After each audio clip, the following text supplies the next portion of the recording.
Hello friends, कैसे हैं आप सब। I hope you all are very well and आप अच्छे होंगे।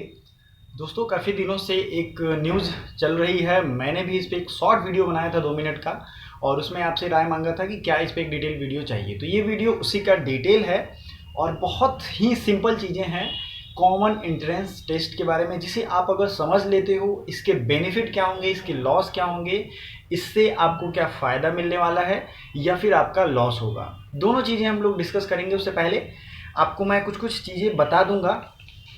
पहली सबसे ज़्यादा जो बच्चों के कमेंट्स आ रहे हैं कि ये किस कोर्स के लिए होगा, तो जितने भी लोग लाइव देख रहे हैं वो इस चीज़ को समझ लें। देखिए, कॉमन एंट्रेंस टेस्ट जो है वो किसी भी इक्वल सब्जेक्ट कोड या इक्वल कोर्स कोड के साथ होता है। जैसे कि आप मान लो बीएससी पूरे भारत में होता है, जो कि ये यूजी कोर्स है, तो इस कोर्स के लिए कॉमन एंट्रेंस टेस्ट होगा। ठीक है। अब आप ये कह सकते हो कि एलएलबी के लिए होगा कि नहीं, तो लॉ का जो एंट्रेंस होता है 3 ईयर, उसके लिए चांसेस कम है कि वो एंट्रेंस कंडक्ट कराई जाए कॉमन। ठीक है, चांसेस कम है। अभी तो कमेटी बनी है, कमेटी अपना रिपोर्ट देगी, रिपोर्ट देने के बाद ये फाइनलाइजेशन के पास जाएगा, एजुकेशन मिनिस्ट्री से जब मुहर लगा देगी तब ये लागू होगा। ठीक है, बट पहले आपको समझना है कि कौन कौन से कोर्सेज होंगे। तो सबसे पहले मैं बता दूं, BSc, BA arts, social science, चूंकि ये सब यूजी के कोर्सेज हैं। ठीक है, एक्सेप्शन में आप एलएलबी ले लो, हो भी सकता है लेकिन कम चांस है। बीए एलएलबी, बीएचयू का एक अपना पर्सनल ये 5 ईयर प्रोग्राम है, इसके कम चांसेज हैं क्योंकि इसका जो कंग्रुवेंट होता है, इसका जो समान एग्जाम है वो है क्लैट। ठीक है, तो क्लैट का तो ऑल इंडिया लेवल पे होता है, ये आपको समझना है। तो बीएलएलबी नहीं हो सकता है, बहुत चांसेस कम है। बाकी जो और सब्जेक्ट हैं मास्टर्स के, तो इनका कॉमन इंटरेस्ट खुद बीएचयू कराता है। आप मेरे इस चैनल पे अलग अलग प्लेलिस्ट हैं, किसी भी कोर्स की आप तैयारी कर रहे हो, नो मैटर, सबके अलग अलग प्लेलिस्ट बने हुए हैं। उस पर जाइए, विजिट करिए, देखिए प्रीवियस ईयर में क्या पूछा गया है। और मास्टर्स के, एमए के, एमएससी के, इन सबका अलग अलग जो ग्रुप है उसका एक कॉमन एंट्रेंस टेस्ट पहले से ही होता रहा है। तो बच गए क्या, यूजी के कोर्सेज बच गए। बीए आर्ट, सोशल साइंस हुआ, तो ये पॉसिबल है कि पूरे भारत में यूजी का एक सिलेबस होता है यूजीसी के हिसाब से, और उसी सिलेबस को सारी यूनिवर्सिटीज़ फॉलो करती हैं, चाहे वो दिल्ली यूनिवर्सिटी हो, बीएचयू हो, जवाहरलाल नेहरू यूनिवर्सिटी हो, ठीक है, या फिर हैदराबाद यूनिवर्सिटी हो, कोलकाता यूनिवर्सिटी, कोई भी हो, एटसेट्रा, आप नाम कुछ भी सोच सकते हो, इलाहाबाद यूनिवर्सिटी, जो भी सेंट्रल यूनिवर्सिटी हैं, इसके बारे में मैं बात कर रहा हूँ। तो अब इसके बेनिफिट और लॉस के बारे में हम लोग डिटेल में बात करेंगे। तो सबसे पहला कंफ्यूजन आप लोगों का दूर हो गया है कि किस किस कोर्स का होगा। ठीक है, आपको इस तरीके की वीडियोस, इंपॉर्टेंट वीडियोस के लिए टेलीग्राम का लिंक डिस्क्रिप्शन में है, ज्वाइन जरूर करें, वीडियो को लाइक जरूर करें, क्योंकि लाइक से मोटिवेशन मिलता है, मैं और भी इंपॉर्टेंट वीडियोस सब्जेक्ट्स के लेकर के आऊँगा। फिर चैनल को सब्सक्राइब भी कर लें। बेनिफिट क्या क्या हो सकता है, देखिए, अगर आप लोग मान लो बीएचयू के एग्ज़ाम का फॉर्म आपने भरा है, तो आप सिर्फ बीएचयू में एडमिशन लेने के लिए एलिजिबल हो। लेकिन सपोज दैट अगर आपने फॉर्म भरा है इस कॉमन एप्टीट्यूड या कॉमन एंट्रेंस टेस्ट का, तो अगर आपका कम मार्क्स भी आया तो आपको बीएचयू नहीं मिला तो कोई ना कोई अदर यूनिवर्सिटी मिल जाएगी। इसमें एंट्रेंस देने के बाद आपका रिजल्ट आएगा, रिजल्ट आने के बाद प्रोसेस वाइज फिर से आपको अप्लाई करना होगा आपके यूनिवर्सिटी चॉइस पे। मान लो आपका बहुत हाई रैंक है, तो जो टॉप मोस्ट यूनिवर्सिटी है इंडिया के, उसमें आप अप्लाई कर पाओगे। लाइक आईआईटी, एमबीबीएस के जैसे एग्जाम्स होते हैं, वैसे ये पैटर्न फॉलो किया जा सकता है। तो ये चीज़ें आपको ध्यान रखनी है। हाँ, इसमें अगर आपको टॉप रैंकर यूनिवर्सिटी चाहिए तो आपको थोड़ा लेबर हार्ड करना होगा, मेहनत ज़्यादा करनी होगी, आप उसके बाद सेलेक्ट कर पाओगे। ठीक है, ये चीज़ें ध्यान रखनी है। आप एक बार एंट्रेंस क्लियर कर लो, उसके बाद आपको मौका मिलेगा। तो बेनिफिट ये होगा कि आपको कोई ना कोई सेंट्रल यूनिवर्सिटी मिल जाएगी, टॉप 100 की, टॉप 50 की। मान लो टॉप 10 में आप ना भी आ पाओ, ऐसे बीएचयू में ही मैं हूँ अभी, और बीएचयू में टॉप 5 में हमेशा रहता है, तो आपको मेहनत उस हिसाब से ज़्यादा करनी पड़ेगी। ऐसे भी एंट्रेंस निकालने के लिए आपने मेहनत की थी, बट बाई चांस मान लो कुछ हो जाता है तो बीएचयू नहीं मिला, तो कोई और ऑप्शन में आपके रहेगा। ये चीज़ समझने वाली है। जैसे कि बीएचयू डीयू कोई ना कोई मिल जाएगा। फिर जो है वन टाइम इन्वेस्टमेंट होगा इसमें पैसे के मामले में। मान लो आप 10 यूनिवर्सिटी के फॉर्म भरते थे, सबका मान लो बीएचयू का 600 या 800 जो भी फी लगता है, सबके अलग अलग फी और स्ट्रक्चर होते हैं, तो सब फॉर्म भरोगे तो आपको एटलीस्ट 5,000 10,000 लग जाते होंगे। अगर ये कॉमन होगा तो इसका मैक्सिमम फ़ी जो है नेशनल टेस्टिंग एजेंसी के हिसाब से 1000 होना चाहिए। 1000 भरो और जितने भी यूनिवर्सिटी हैं कोई ना कोई सेलेक्ट करके उसमें एडमिशन ले सकते हो। दूसरा बेनिफिट ये है, कुछ पॉइंट्स मैंने नोट किए हैं, मैं वही बता रहा हूँ, आप नोट कर सकते हो। तो ये वन टाइम इन्वेस्टमेंट होगा, इस मामले में आपको फ़ायदे होंगे। आप एक पैसा पे करोगे एक तरीके का, फिर उसके बाद सेलेक्ट करके आगे अपना जो भी काउंसलिंग का प्रोसेस है उसके लिए आप जाओगे। पैसा बचेगा, पैसे बचने की बात होगी, टाइम भी बचेगा। क्यों टाइम बचेगा?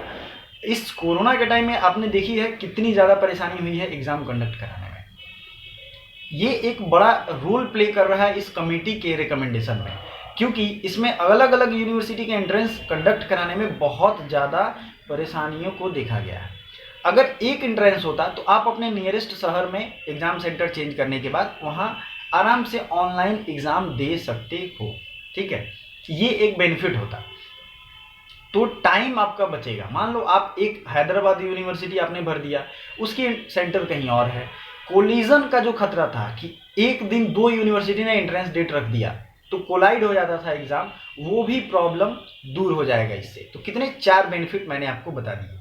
आपका टाइम बचेगा, रेलवे की जर्नी जो आप करते थे या फ्लाइट से जाते थे एंट्रेंस देने, उसका पैसा भी बचेगा।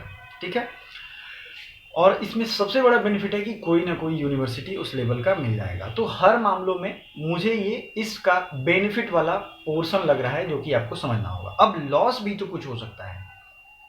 ठीक है, लॉस होगी उससे पहले आप चैनल को सब्सक्राइब कर दें, और ये तभी लागू होगा जब वो कमेटी अपना रिकमेंडेशन देगी। रिकमेंडेशन देने के बाद उसे एजुकेशन मिनिस्ट्री जो है उसके द्वारा लागू किया जाएगा, यूजीसी अप्रूवल होगा, फिर एक इसके लिए प्रोटोकॉल तैयार किए जाएंगे और वो होगा। तो इसमें में भी ये लागू नहीं भी हो सकता है, ये चीज़ें आपको समझनी पड़ेगी। जरूरी नहीं है कि ये लागू हो।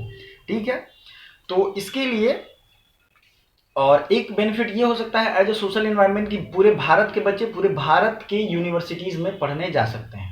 ठीक है, ये सबसे एक सोशल होमोजेनाइटी के पॉइंट ऑफ व्यू से मैं बता रहा हूँ।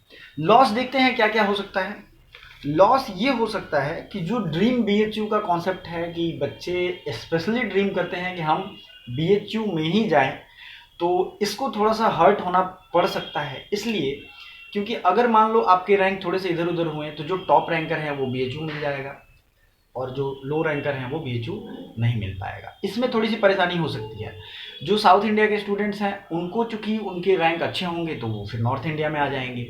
इस तरीके की प्रॉब्लम्स उन्हें भी और आपको दोनों तरीके से फेस करना पड़ सकता है, क्योंकि कल्चर जो है दोनों के डिफरेंट है। माना कि ये अच्छा रहेगा कि पूरे भारत के लोग पढ़ेंगे, बट ये थोड़ा सा ड्रीम बीएचयू जो रीजनल बच्चे हैं यूपी बिहार के उनको प्रॉब्लम हो सकती है।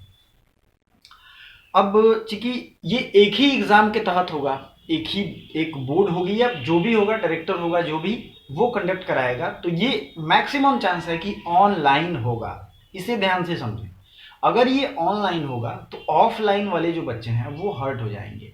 जैसे बनारस के मैक्सिमम सेंटर्स पे ये देखा गया था कि यहाँ पे ऑफलाइन एग्जाम हुआ था, तो जो ऑफलाइन वाले बच्चे हैं वो उनको दिक्कत हो जाएगी। ऑनलाइन होगा, कंप्यूटर एडेप्टेबिलिटी की प्रॉब्लम है, कंप्यूटर किसी किसी को चलाना नहीं आता, वो पढ़ तो बहुत पाते हैं बट क्वेश्चन वहाँ जाके नहीं कर पाते हैं।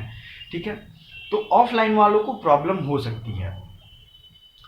और जो भी यूनिवर्सिटी ये एडवर्टीजमेंट निकालती थी, फॉर्म निकालते थे, उनको इसके थ्रू कुछ पैसे आते थे फॉर्म भरने से। मान लो उन्हें 20 लाख रुपए आते थे, वो इन्वेस्टमेंट अब बंद हो जाएगा। तो यूनिवर्सिटीज़ को इससे घाटा होगा, एक पर्सनल आइडेंटिटी का लॉस होगा। जैसे कि हर यूनिवर्सिटी अपने हिसाब से फॉर्म निकालती थी और उसकी वो फ़ी रखती थी, उसकी एलिजिबिलिटी रखती थी, उसका एक प्रेस्टीज था अलग अलग। ठीक है, तो आप उसके हिसाब से आइडेंटिफाई कर पाते थे कि मुझे बीएचयू जाना है, मुझे डीयू जाना है, अपने पर्सनालिटी के हिसाब से। ये एक चीज़ को हर्ट होना पड़ सकता है, हर्ट होगा भी, कि जो प्रोफेसर या जो इस चीज़ के लिए जाने जाते थे वो मिक्सअप हो जाएगा। कहीं ना कहीं एक समान पूरी यूनिवर्सिटी का लेवल सेट कर दिया जाएगा इस एंट्रेंस के साथ, क्योंकि एंट्रेंस के एग्ज़ाम पेपर्स एक होंगे, तो ये लॉस होगा। जो एक स्कॉलरशिपनेस जानी जाती है स्कॉलास्टिक परफॉर्मेंस के लिए, उसको थोड़ा सा दिक्कत का सामना करना पड़ जाएगा, क्योंकि जो क्वेश्चन का लेवल है वो सब के लिए सेम होगा। पर्सनल फंड पे असर पड़ेगा, मैंने बात की थी। प्लस इसके अलावा मैं अब क्रिटिकल एनालिसिस आपको देने जा रहा हूँ कि क्या ये हो सकता है। तो होने की जहाँ तक बात है, प्रोसेस मैंने आपको बता दिया है, आपके सामने रख दिया है। कि ये एजुकेशन मिनिस्ट्री का ठप्पा जब लग जाएगा तो उसके बाद ये लागू हो जाएगा पूरे भारत में।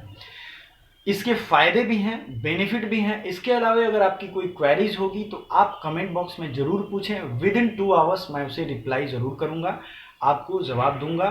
फेसबुक, इंस्टाग्राम, टेलीग्राम का लिंक डिस्क्रिप्शन में है। कोई भी क्वेरीज हो डेफिनेटली पूछें। टेलीग्राम जब ज्वाइन करोगे तो व्हाट्सएप का भी ग्रुप है, वहाँ भी आप जुड़ सकते हो। तो ये सारी चीज़ें हैं, आप प्लीज़ ध्यान रखो। और कोई भी कमेंट बॉक्स में पूछना चाहते हो, क्वेरीज पूछ सकते हो। Thank you so much for watching.